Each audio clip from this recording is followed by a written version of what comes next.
ರಾಜ್ಯ ಶಿಕ್ಷಣ ಸಂಶೋಧನಾ ಮತ್ತು ತರಬೇತಿ ಇಲಾಖೆ ಬೆಂಗಳೂರು ಇವರು ನಡೆಸಿದಂತಹ 7ನೇ ತರಗತಿಯ ದ್ವಿತೀಯ ಸಂಕಲನಾತ್ಮಕ ಮೌಲ್ಯಾಂಕನ ಸಮೇಟಿವ್ ಅಸೆಸ್ಮೆಂಟ್ 2 ಪ್ರಶ್ನೆ ಪತ್ರಿಕೆ ಮಾರ್ಚ್ 2026 ವಿಷಯ ಗಣಿತ. ಈ ಪರೀಕ್ಷೆಗೆ ಗರಿಷ್ಠ ಅಂಕ 40 ಇತ್ತು. ಸಮಯ 90 ನಿಮಿಷ ಅಂದ್ರೆ 1 ಗಂಟೆ 30 ನಿಮಿಷ ಇತ್ತು. ಈ ಪ್ರಶ್ನೆ ಪತ್ರಿಕೆಯ ಸಂಪೂರ್ಣ ಕೀ ಆನ್ಸರ್ಸ್ ಗಳನ್ನ ನೋಡೋಣ. ವಿದ್ಯಾರ್ಥಿಗಳಿಗೆ ಸೂಚನೆ ಈ ರೀತಿಯಾಗಿತ್ತು. ಪ್ರಶ್ನೆಗಳನ್ನ ಓದಿ ಅರ್ಥೈಸಿಕೊಂಡು ಉತ್ತರಿಸಿ. ಉತ್ತರಕ್ಕೆ ಸಂಬಂಧಿಸಿದ ಎಲ್ಲಾ ಹಂತಗಳನ್ನ ಸ್ಪಷ್ಟವಾಗಿ ಬರೆಯಿರಿ. ಪ್ರಶ್ನೆ ಸಂಖ್ಯೆಯನ್ನ ಸ್ಪಷ್ಟವಾಗಿ ಬರೆದು ಉತ್ತರಿಸಿ ಅಂತ ಹೇಳಿದ್ರು. ನೋಡ್ರಿ ಫಸ್ಟ್ ಮೇನ್, ಇದು ಫಸ್ಟ್ ಮೇನ್. ಕೆಳಗಿನ ಪ್ರತಿಯೊಂದು ಪ್ರಶ್ನೆಗಳಿಗೆ ಅಥವಾ ಅಪೂರ್ಣ ಹೇಳಿಕೆಗಳಿಗೆ 4 ಪರ್ಯಾಯಗಳನ್ನ ನೀಡಲಾಗಿದೆ. ಸರಿಯಾದ ಪರ್ಯಾಯವನ್ನ ಆರಿಸಿ ಅದರ ವರ್ಣಮಾಲೆಯ ಅಕ್ಷರದೊಂದಿಗೆ ಸಂಪೂರ್ಣ ಉತ್ತರವನ್ನ ಬರೆಯಿರಿ. ಈ ಭಾಗದಲ್ಲಿ 4 ಪ್ರಶ್ನೆಗಳಿರ್ತವು. ಪ್ರತಿ ಪ್ರಶ್ನೆಗೆ 1 ಅಂಕ ಅಂದ್ರ 4 ಅಂಕ ಈ ಭಾಗದಲ್ಲಿ ಸಿಗುತ್ತೆ ನಿಮ್ಗ. 25% ಶೇಕಡಾ 25ರ ದಶಮಾಂಶ ರೂಪ ಅಂದ್ರೆ ಹೆಂಗ್ ಬರಿತೀವಿ? 25% is equal to 25/100 ಅಂತ ಬರಿತೀವಿ. ಸರಿನಾ? ಕೆಳಗಡೆ 2 0 ಅದವು, ಅದಕ್ಕ ಬಲಗಡೆಯಿಂದ 2 ಸಂಖ್ಯೆ ಬಿಟ್ಟು ಬಿಂದು ಕೊಡ್ತೀವಿ. ನೋಡ್ರಿ 0.25 ಎಲ್ಲಿದೆ? ಎ. ಭಾಗಲಬ್ಧ ಸಂಖ್ಯೆ ಮತ್ತು ಅದರ ವ್ಯತ್ಕ್ರಮದ ಗುಣಲಬ್ಧವು ಯಾವಾಗಲೂ, ಈಗ ಎ ಒಂದು ಸಂಖ್ಯೆ ಆಗಿತ್ತಂದ್ರ ಎದ ವ್ಯುತ್ಕ್ರಮ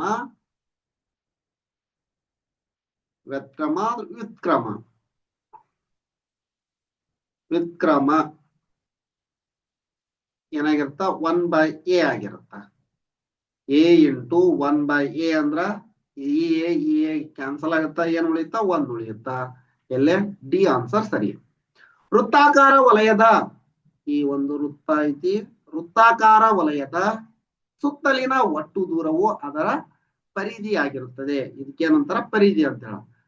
5 ರ ಘಾತ 2 5 ಸ್ಕ್ವೇರ್ ದ ಬೆಲೆ 5 square is equal to 5 into 5 5 5 25 ಎಲ್ಲಿದೆ? C. Option C is the right answer. Next, ಬಿಟ್ಟ ಸ್ಥಳ ತುಂಬಿರಿ. ಸೆಕೆಂಡ್ ಮೇನ್, ಬಿಟ್ಟ ಸ್ಥಳ ತುಂಬಿರಿ. ಪ್ರತಿ ಪ್ರಶ್ನೆಗೆ 1 ಅಂಕ. 4 ಪ್ರಶ್ನೆಗಳಿರ್ತವು ಅಂದ್ರೆ 4 ಅಂಕ ಈ ಭಾಗದಲ್ಲಿ ಸಿಗುತ್ತೆ ನಿಮ್ಗ. ಸಮಬಾಹು ತ್ರಿಭುಜದ ಒಳ ಕೋನದ ಅಳತೆ. ಇಲ್ಲಿ ನೋಡ್ರಿ, ಇದು ಒಂದು ಸಮಬಾಹು ತ್ರಿಭುಜ ಇತ್ತಂದ್ರ ಪ್ರತಿ ಕೋನ ಎಷ್ಟಿರುತ್ತ? 60 ಡಿಗ್ರಿ ಇರುತ್ತಿಲ್ಲ. 60 60 60 ಎಲ್ಲಾ ಕೋನದ ಅಳತೆ ಎಷ್ಟಾಗಿರುತ್ತ? 180 ಡಿಗ್ರಿ. 1 ಡಿಗ್ರಿ ಸೆಲ್ಸಿಯಸ್ ಇದು ಡಿಗ್ರಿ. 180 ಡಿಗ್ರಿ 180 ಡಿಗ್ರಿ ಇಷ್ಟೇ. OR ಅಂತ ಬರೆದಿರ್ತೀನಿ ತೋಳ್ರಿ.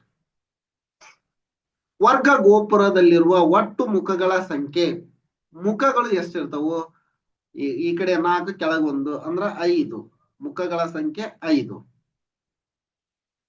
1/-3 ಅಥವಾ -1/4ಗಳಲ್ಲಿ ದೊಡ್ಡ ಭಾಗಲಬ್ಧ ಸಂಖ್ಯೆ ಡ್ಯಾಶ್ ಆಗಿದೆ. ಇಲ್ಲಿ ನೋಡ್ರಿ, 1/2 ಈಸ್ ಗ್ರೇಟರ್ ದ್ಯಾನ್ 1/3. ಅಂಶ ಸಮನಾಗಿದ್ದು ಛೇದ ಚಿಕ್ಕದಾಗಿರುವ ಭಿನ್ನರಾಶಿಯ ಬೆಲೆ ದೊಡ್ಡದಾಗಿರುತ್ತದೆ. ಇದು ನಮ್ಗೆ ಗೊತ್ತೈತಿ.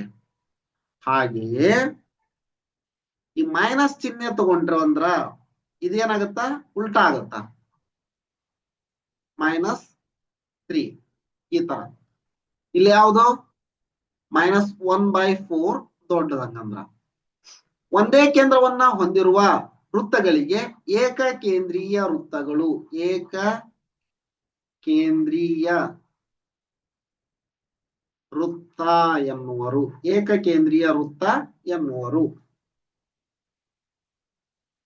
ನೆಕ್ಸ್ಟ್, ಈ ಕೆಳಗಿನ ಸಮಸ್ಯೆಗಳನ್ನ ಬಿಡಿಸಿ ಈ ಭಾಗದಲ್ಲಿ 4 ಪ್ರಶ್ನೆಗಳಿರ್ತವೆ. ಪ್ರತಿ ಪ್ರಶ್ನೆಗೆ 1 ಅಂಕ ಅಂದ್ರೆ 4 ಅಂಕ ದೊರೆಯುತ್ತವೆ.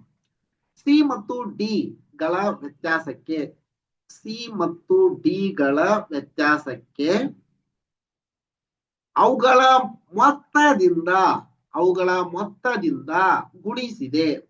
ನೋಡ್ರಿ, ಮೊತ್ತ ಅಂದ್ರ ಸಿ ಪ್ಲಸ್ ಡಿ. ಈ ಹೇಳಿಕೆಯನ್ನ ಬೀಜೋಕ್ತಿ ರೂಪದಲ್ಲಿ ಬರೆಯಿರಿ. ಬೀಜೋಕ್ತಿ ರೂಪದಲ್ಲಿ ಬರೆಯೋದಿಷ್ಟ. ಘಾತ ಸಂಖ್ಯೆ 2⁴ ಅನ್ನ ಘಾತಾಂಕ ನಿಯಮಗಳನ್ನ ಬಳಸಿ ಸುಲಭೀಕರಿಸಿ ಅಂತ ಹೇಳ್ಯಾರ. ಸುಲಭೀಕರಿಸಿದ ಅಷ್ಟ. 2⁴ is equal to 2⁴ is equal to 2⁻12. ಯಾಕಂದ್ರ a⁻m n ಇತ್ತಂದ್ರ a⁻m × n ಅಂತ ಬರಿತೀವಿ. ಈ ಕಾರಣಕ್ಕಾಗಿ Z ಇಂಗ್ಲಿಷ್ ಅಕ್ಷರದ Z ನಲ್ಲಿರುವ ಪರಿಭ್ರಮಣ ಸಮಮಿತಿಯ ಕ್ರಮ ಎಷ್ಟು ಅಂತ ಹೇಳ್ಯಾರ. 1. ಜಸ್ಟ್ 1 ಅಂತ ಬರೋದ್ರ 1 ಅಂಕ. ಆಯತಘನ ಮತ್ತು ವೃತ್ತ ಇವುಗಳಲ್ಲಿ ಯಾವುದು ಘನಾಕೃತಿಯಾಗಿದೆ? ಯಾವುದು ಅಂದ್ರ ಆಯತಘನ. ವೃತ್ತ 2 ಆಯಾಮದ ಆಕೃತಿ, ಆಯತಘನ 3 ಆಯಾಮದ ಆಕೃತಿ. ಆಯತಘನ.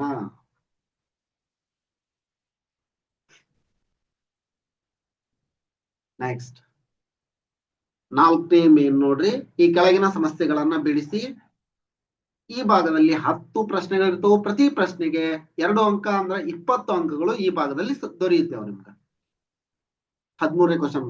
ಕೆಳಗಿನ ಬೀಜೋಕ್ತಿಗಳಲ್ಲಿ ಇರುವ ಸಜಾತಿ ಬೀಜ ಪದಗಳನ್ನ ಗುರುತಿಸಿ ಬರೆಯಿರಿ. ಪರಿಹಾರ ನೋಡ್ರಿ.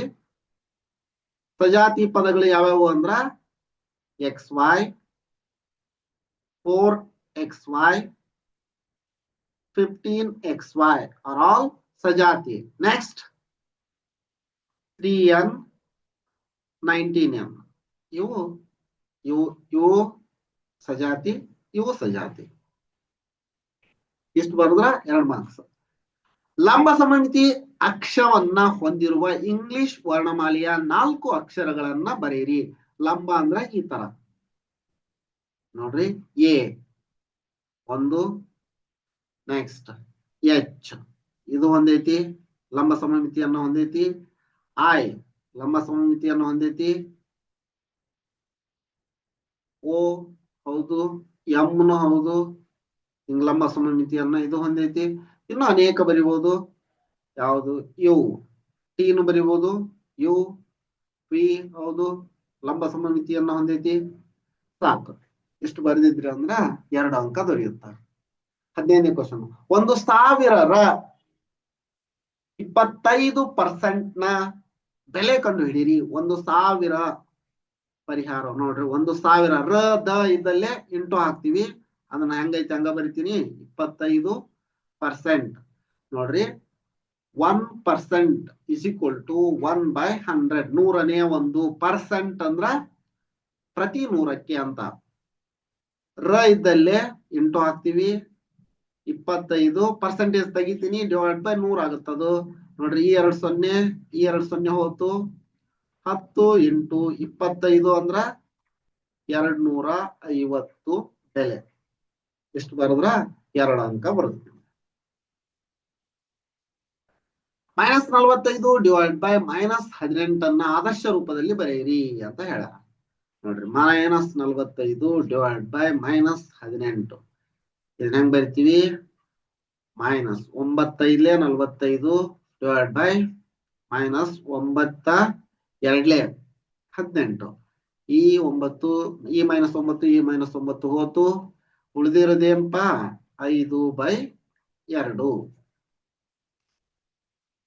ತುಂಬಾ ಸಿಂಪಲ್ ಐತಿ. 7x² ನ ಅಪವರ್ತನ ವೃಕ್ಷ ರಚಿಸಿ ಅಂತ ಹೇಳ. 7x² ನೋಡ್ರಿ. 7 ಬರಿತೀವಿ. 7 ಅವಿಭಾಜ್ಯ ಸಂಖ್ಯೆ ಹಂಗ ಇಡ್ತೀವಿ, ಸ್ಪ್ಲಿಟ್ ಮಾಡಕ್ ಆಗಲ್ಲ ಅದನ್ನ. x² ದ ಅಪವರ್ತನಗಳು x × x ಆಗಿರುತ್ತಾ. x ಸರಿನಾ? ನೆಕ್ಸ್ಟ್ ಇಲ್ಲೇ ಏನ್ ಮಾಡ್ತೀವಿ? y ತಗೊಂತೀವಿ. y ಒಂದೇ ಇದೆ. y ಈ ತರ ಬರೆದ್ರಿ ಅಂದ್ರ ಇದು ಅಪವರ್ತನ ವೃಕ್ಷ ಆಯ್ತು. ಇಷ್ಟಕ್ಕ ನಿಮ್ಗ 2 ಅಂಕ ದೊರೆಯುತ್ತ. ನಿಮಗೆ ಈಗ ಕೀ ಆನ್ಸರ್ ನೋಡ್ಕೊತಾ ಇದಿರಲ್ಲ, ನಿಮ್ಗೆ ಎಷ್ಟು ಅಂಕ ಬಂತು ಅನ್ನೋದನ್ನ ಕಮೆಂಟ್ ಮಾಡಿ. 256 2ರ ಘಾತಾಂಕ ರೂಪದಲ್ಲಿ ವ್ಯಕ್ತಪಡಿಸಿ ಅಂತ ಹೇಳ್ಯಾರ. ನೋಡ್ರಿ, ಅಪವರ್ತನ ವಿಧಾನ, ಅವಿಭಾಜ್ಯ ಅಪವರ್ತನ ವಿಧಾನದಿಂದ 2ರಿಂದ ಭಾಗಿಸ್ತಾ ಹೋದ್ರ ಏನ್ ಬರುತ್ತೆ ನಮ್ಗ? 2 1 2 2 ಎಳ್ಳೆ 4, 5ರಲ್ಲಿ 4 ಹೋದ್ರೆ 1 ಉಳಿತು, ಮುಂದಿನ ಸಂಖ್ಯೆ 16 ಆಗುತ್ತ. ಅಂದ್ರ 2 8 16. Next 2 6 2 4, next 2 3 2 7, next 2 16, next 2 8, next 2 4, next 2 7, 2 1. ಎಷ್ಟು? 1 2 3 4 5 6 7 8. 8 2ಗಳು ಬರ್ತವೆ ಇಲ್ಲಿ. 256 is equal to 2 into 2 into 2 into 2 into 2 into 2 into 2 into 2. ಒಟ್ಟು ಎಷ್ಟು ಬರುತ್ತೆ? 2ರ ಘಾತ 8. ಎಷ್ಟು ಬರೆದ್ರಿ ಅಂದ್ರೆ 2 ಮಾರ್ಕ್ಸ್. ನೆಕ್ಸ್ಟ್, ಈ ಆಕೃತಿಗಳಲ್ಲಿ ಸಮಮಿತಿ ರೇಖೆಗಳ ಸಂಖ್ಯೆ ತಿಳಿಸಿರಿ. ಇಲ್ಲೇ 4 ಸಮಮಿತಿ ರೇಖೆಗಳದವು. 4 ಸಮಮಿತಿ ರೇಖೆಗಳು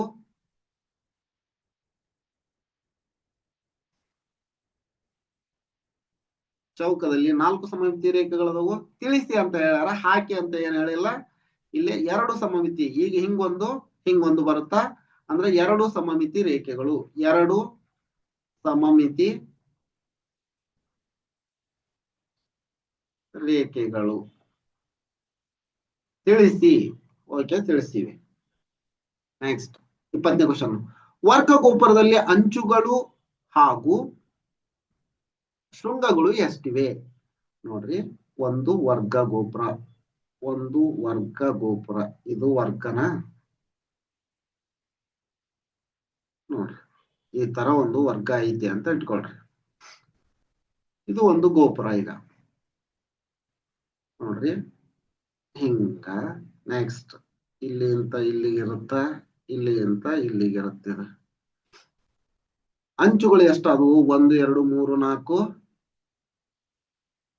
ಇಲ್ಲಿ 4 ಅಂಚುಗಳು ಎಷ್ಟಾದಂಗ ಅದು? ಅಂಚುಗಳು 8 ಆದವು. ಶೃಂಗಗಳು ನೋಡ್ರಿ, 1 ಈ ಕಡೆ ಮೂಲೆ 4 ಅಂದ್ರೆ ಶೃಂಗಗಳು ಎಷ್ಟಾದವು? 5 ಆದವು. ಶೃಂಗಗಳು 5. ಎಷ್ಟಕ್ಕ? ನಿಮ್ಗೆ ಎಷ್ಟು? 2 ಮಾರ್ಕ್ಸ್. ಸುಮನ್ ಪಿ ಎಂಬ ಸ್ಥಳದಿಂದ 3ನೇ 2 ಕಿಲೋಮೀಟರ್ ಪೂರ್ವದ ಕಡೆಗೆ ಚಲಿಸಿ ನಂತರ ಅಲ್ಲಿಂದ ಪಶ್ಚಿಮದ ಕಡೆಗೆ 4ನೇ 5 ಕಿಲೋಮೀಟರ್ ಚಲಿಸಿದನು. ಈಗ ಅವನು ಪಿ ನಿಂದ ಎಷ್ಟು ದೂರದಲ್ಲಿರುವನು? ಜಸ್ಟ್ ನೋಡ್ರಿ, ಏನ್ ಕೇಳ, 2 ಕೂಡಿಸ್ರಿ ಅಂತ ಅದ. 2/3 ಪ್ಲಸ್ 5/4.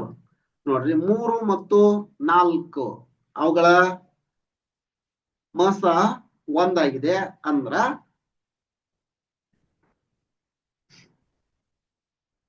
ಲಸ ಏನಾಗುತ್ತ? ಅವುಗಳ ಗುಣಲಬ್ಧ ಆಗಿರುತ್ತ. ಲಸ ಇಸ್ ಈಕ್ವಲ್ ಟು 3 ಇಂಟು 4, 3 4 12. ಸರಿನಾ? 12 ಬರ್ಕೊಂತೀವಿ. 3 ಎಷ್ಟಲೇ 12, 3 4 12, 4 ಎಷ್ಟಲೇ 12, 4 3 12, 2 4 8, 5 3 15. 15 8 ಕುಡಿಸಿದ್ರ 15ಕ್ಕೆ 8 ಕುಡಿಸಿದ್ರ 23.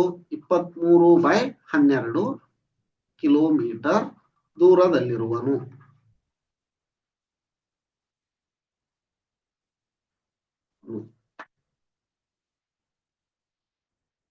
ನೆಕ್ಸ್ಟ್ 22ನೇ ಕ್ವಶನ್. ಅಬ್ದುಲ್ ತನ್ನ ಶಾಲೆಯಲ್ಲಿ ಜಾಮಿಟ್ರಿ ಪೆಟ್ಟಿಗೆ, ಚೆಂಡು, ಪೆನ್ಸಿಲ್ ಅನ್ನ, ನೋಟ್ ಪುಸ್ತಕವನ್ನ ಗಮನಿಸುತ್ತಾನೆ. ಈ ವಸ್ತುಗಳು ಯಾವ ಘನಾಕೃತಿಗಳನ್ನ ಹೋಲುತ್ತವೆ ಎಂಬುದನ್ನ ಹೆಸರಿಸಿ ಅಂತ ಹೇಳ್ಯಾರ. ಓಕೆ, ಏನು? ಜಾಮಿಟ್ರಿ ಪೆಟ್ಟಿಗೆ. ಜಾಮಿಟ್ರಿ ಪೆಟ್ಟಿಗೆ ಯಾವ ಘನಾಕೃತಿ ಒಳಗಿರುತ್ತ? ಆಯತ ಘನ. Next pencil.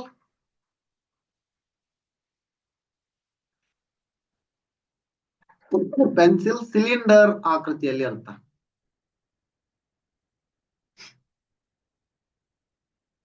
ನೆಕ್ಸ್ಟ್ ಚೆಂಡು ಬಿಟ್ವರ ಚೆಂಡು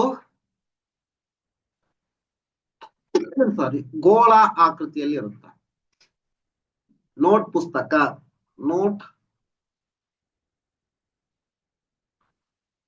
ಪುಸ್ತಕ ಯಾವ ಆಕೃತಿಯಲ್ಲಿ ಇರುತ್ತ? ಆಯತ ಘನದ ರೂಪದಲ್ಲಿ ಇರುತ್ತೆ. ಆಯತ ಘನ. ನೆಕ್ಸ್ಟ್ ನೋಡ್ರಿ 5ನೇ ಮೇನು. ಕೆಳಗಿನ ಪ್ರಶ್ನೆಗಳಿಗೆ ಉತ್ತರಿಸಿ. ಪ್ರತಿ ಪ್ರಶ್ನೆಗೆ 4 ಅಂಕ. ಇಲ್ಲಿ 2 ಪ್ರಶ್ನೆಗಳು ಬರುತ್ತವೆ ಈ ಭಾಗದಲ್ಲಿ, ಅಂದ್ರೆ 8 ಅಂಕಗಳು ಈ ಭಾಗದಲ್ಲಿ ದೊರೆತವೆ. ಕೈತಾಳ ಖಾತೆಯಲ್ಲಿ 35,000 ರೂಪಾಯಿ ಹಣ ಇದ್ದು 5% ಬಡ್ಡಿ ದರದಂತೆ 5 ವರ್ಷಗಳಿಗೆ ಸಿಗುವ ಬಡ್ಡಿಯನ್ನ ಲೆಕ್ಕಾಚಾರ ಮಾಡಿ ಹಾಗೂ 5 ವರ್ಷಗಳ ನಂತರ ಅವಳಿಗೆ ಸಿಗುವ ಒಟ್ಟು ಮೊತ್ತವನ್ನ ಕಂಡುಹಿಡಿಯಿರಿ ಅಂತ ಹೇಳ. ಆಯ್ತು, ನೋಡೋಣ. ಅಸಲು ಎಷ್ಟೈತಿ? ಅಸಲು P is equal to principal amount ಎಷ್ಟೈತಿ? ರೂಪಾಯಿ 35,000. ಸರಿನಾ? ನೆಕ್ಸ್ಟ್ ಏನೇನ್ ಕೊಟ್ರ ಬರ್ಕೊಂಡ್ಬಿಡೋಣ. ಬಡ್ಡಿ ಇದ್ದು 5. ದರ ಎಷ್ಟೈತಿ? ದರ ಅಂದ್ರೆ ರೇಟ್ ಆಫ್ ಇಂಟ್ರೆಸ್ಟ್ ಎಷ್ಟೈತಿ? R is equal to 5%. ಸರಿನಾ? ಕಾಲ ಟೈಮ್ ಎಷ್ಟಿದೆ? T is equal to 5 ವರ್ಷ. ಎಷ್ಟು ಬರದ್ರಿ ಅಂದ್ರ ನಿಮ್ಗೆ 1 ಮಾರ್ಕ್ಸ್ ಬರುತ್ತಾ? ಏನು ಸರಳ ಬಡ್ಡಿ ಕಂಡು ಹಿಡಿಬೇಕು. I is equal to ಬಡ್ಡಿ ಅಥವಾ ಬಡ್ಡಿ ಇಂಟ್ರೆಸ್ಟ್ ಗೊತ್ತಿಲ್ಲ, ಕಂಡು ಹಿಡಿಬೇಕು. ಎಷ್ಟು ಅನ್ನೋದು ಕಂಡು ಹಿಡಿಬೇಕು, ಗೊತ್ತಿಲ್ಲ, ಕ್ವಶನ್ ಮಾರ್ಕ್ ಇಡ್ತೀನಿ. ನೆಕ್ಸ್ಟ್ ಏನ್ ಕೇಳ್ಯಾರ? ಮೊತ್ತ ಕಂಡು ಹಿಡೀರಿ. ನೆಕ್ಸ್ಟ್ ಇದನ್ನೆಲ್ಲಾ ಕಂಡು ಹಿಡಿದ ನಂತರ ಮೊತ್ತ ಅಮೌಂಟ್, ಟೋಟಲ್ ಅಮೌಂಟ್ ಎಷ್ಟು ಅನ್ನೋದನ್ನ ಕಂಡು ಹಿಡ್ರಿ. ಇದು ಗೊತ್ತಿಲ್ಲ, ಇದನ್ನೆಲ್ಲ ಹಿಂಗ ಹಿಡಿತೀವಿ. ನೋಡ್ರಿ, ಇದಕ್ ಸೂತ್ರ ಗೊತ್ತೈತಿ ನಮ್ಗ. A is equal to P plus I. Principal amount plus interest is equal to total amount ಆಗುತ್ತ. ಈಗ I is equal to ಸರಳ ಬಡ್ಡಿ is equal to PTR by 100. ಇದು ಸೂತ್ರ. ಇದನ್ನ ಬರೆದ್ರ ಅಂದ್ರ 1 ಮಾರ್ಕ್ಸ್ ಇರುತ್ತೆ ನಿಮ್ಗೆ. P ಎಷ್ಟೈತಿ? 35,000 into T 5 R 5 divide by 100. ನೋಡ್ರಿ, ಇವೆರಡು 0 ಹೊತ್ತು 350 ಇಂಟು 350 ಇಂಟು 25. 350 ಇಂಟು 25 ಮಾಡಿದ್ರೆ ಎಷ್ಟು ಬರುತ್ತಾ? 25 0 25 125ಕ್ಕೆ 5 ಕೈಲ ಬಂತು 12. 25 3 75. 75ಕ್ಕ 12 ಕೂಡಿಸಿದ್ರ 87 ಬರುತ್ತಾ? 8,750 ಆಯ್ತು. ರೂಪಾಯಿ 8,750 ಏನು I ಇಂಟ್ರೆಸ್ಟ್ ಆಯ್ತು. ನಮ್ಗ ಮೊತ್ತ ಬೇಕು. A is equal to P plus I. ನೋಡ್ರಿ, 35,000 ಪ್ಲಸ್ 8,750. ಇದಕ್ಕ 35,000 8,750 5 0 5 7 ಇದು ಎಷ್ಟಾಯ್ತು? 3 ಆಯ್ತು. 13 ಆಯ್ತು. 13ಕ್ಕೆ 3 ಕೈಲ ಬಂತು 1 3 1 4 43,750. A is equal to ರೂಪಾಯಿ 43,750. ಎಷ್ಟು ಬರೆದ್ರೆ ಅಂದ್ರ ನಿಮ್ಗ 4 ಅಂಕ ಸಿಗತ್ತೆ. ನಿಮಗೆ ಎಷ್ಟು ಬರೆದ್ರೆ ತುಂಬಾ ಈಸಿ ಇದೆ. ಏನಾದ್ರೂ ಡೌಟ್ ಇತ್ತಂದ್ರ ಕಮೆಂಟ್ ಮಾಡಿ. O ವೃತ್ತ ಕೇಂದ್ರವಿರುವ 3.5 ಸೆಂಟಿಮೀಟರ್ ತ್ರಿಜ್ಯವುಳ್ಳ ವೃತ್ತವನ್ನ ರಚಿಸಿ ಅದರಲ್ಲಿ OA ತ್ರಿಜ್ಯ ಮತ್ತು AB ವ್ಯಾಸ ಇವುಗಳನ್ನ ಗುರುತಿಸಿ ಅಂತ ಹೇಳ. ನೋಡ್ರಿ, ಇದು ನಿಮ್ ಸ್ಕೇಲ್ ನಲ್ಲಿ 3.5 ಸೆಂಟಿಮೀಟರ್. ಇದು ಎಷ್ಟಿರ್ಬೇಕು? ಇಲ್ಲೇ 3.5 ಸೆಂಟಿಮೀಟರ್ ತ್ರಿಜ್ಯ ತಗೊಂಡ್ರ. ನೆಕ್ಸ್ಟ್ ಇದು ಓ ವೃತ್ತ ಕೇಂದ್ರ ಆಗುತ್ತಾ ಇಲ್ಲಿ ಎ ಬಿ ಇಲ್ಲ ಅಂದ್ರ ಇದನ್ನ ಸಪರೇಟ್ ಆಗಿ ಹಿಂಗ್ ಗುರುತಿಸ್ಬಿಡ್ರಿ ಇದು ಎಷ್ಟಿರುತ್ತ 3.5 ಇರುತ್ತ ಅವ್ರು ಹೇಳ್ದಂಗ ಗುರುತಿಸ್ತೀನಿ ಈಗ ಓ ಎ ತ್ರಿಜ್ಯ is equal to 3.5 centimetre A B ವ್ಯಾಸ ಇಸ್ ಈಕ್ವಲ್ ಟು 7 ಸೆಂಟಿಮೀಟರ್ ಇರುತ್ತ ಅಂದ್ರ D is equal to 2r ಆಗಿರುತ್ತ ಓ ಕೇಂದ್ರ ವೃತ್ತ ಕೇಂದ್ರ ಇದು ಎಷ್ಟು ಬರದ್ರಿ ಅಂದ್ರ ನಿಮ್ಗೆ ಅಷ್ಟು 4 ಅಂಕಗಳು ದೊರೆಯುತ್ತ ಇದಷ್ಟು ಈ ವಿಡಿಯೋದೊಳಗ ಸಂಪೂರ್ಣ ಕೀ ಆನ್ಸರ್ ಗಳನ್ನ ಚರ್ಚೆ ಮಾಡಿದ್ದೇವೆ ಈಗ ನೋಡಿದ್ರಲ್ಲ ನೀವು ಎಷ್ಟು ಅಂಕದ್ ಬರ್ದೇರಿ ನಿಮ್ಗೆ ಎಷ್ಟು ಅಂಕಗಳು ದೊರೆಯುತ್ತಾ ಅನ್ನೋದನ್ನ ಕಮೆಂಟ್ ಮಾಡಿ ಇನ್ನು ಏನಾದ್ರೂ ಡೌಟ್ ಇತ್ತಂದ್ರ ಅದನ್ನು ಕಮೆಂಟ್ ಮಾಡಿ ಈ ವಿಡಿಯೋ ನಿಮ್ಗೆ ಇಷ್ಟ ಆಗಿತ್ತಂದ್ರ ಒಂದು ಲೈಕ್ ಮಾಡಿ ಚಾನಲ್ ಅನ್ನ ಸಬ್ಸ್ಕ್ರೈಬ್ ಮಾಡ್ಕೊಳ್ಳಿ ಇಲ್ಲ ಅಂದ್ರೆ ಸಬ್ಸ್ಕ್ರೈಬ್ ಮಾಡ್ಕೊಳ್ಳಿ ಇದೇ ರೀತಿ ನಾವು ಅಪ್ಲೋಡ್ ಮಾಡುವ ಎಲ್ಲ ವಿಡಿಯೋಗಳ ನೋಟಿಫಿಕೇಶನ್ ಪಡೆಯಲು ಬೆಲ್ ಐಕಾನ್ ಅನ್ನು ಒತ್ತಿ ಧನ್ಯವಾದಗಳು